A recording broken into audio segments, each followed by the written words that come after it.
ایک دور دراز وادی میں جہاں رات کو درخت جگمگاتے تھے اور ہوا میں جادو بسا ہوا تھا،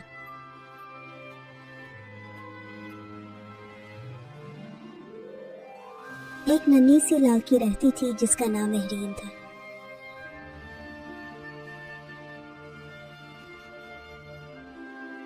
مہرین کا ماننا تھا کہ دنیا میں کوئی دعا بے اثر نہیں ہوتی۔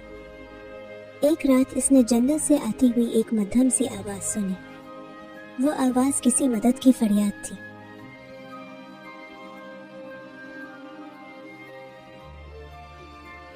ڈر کے باوجود مہرین نے چراغ اٹھایا اور روشنی کے پیچھے چل پڑی۔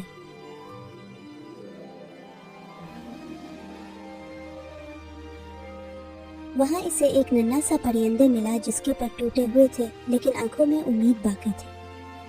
مہرین نے اپنے آنسوؤں سے دعا مانگی اور معجزہ ہو گیا۔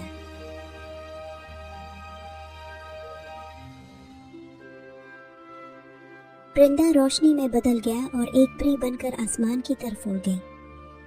پری نے جاتے جاتے کہا، جو دل سے اچھا ہوتا ہے اس کے لیے جادو خود راستہ بنا لیتا ہے۔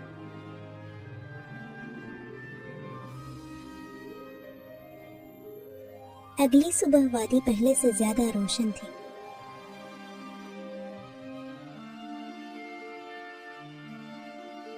اور مہرین کے دل میں ہمیشہ کے لیے یقین جاگ چکا تھا۔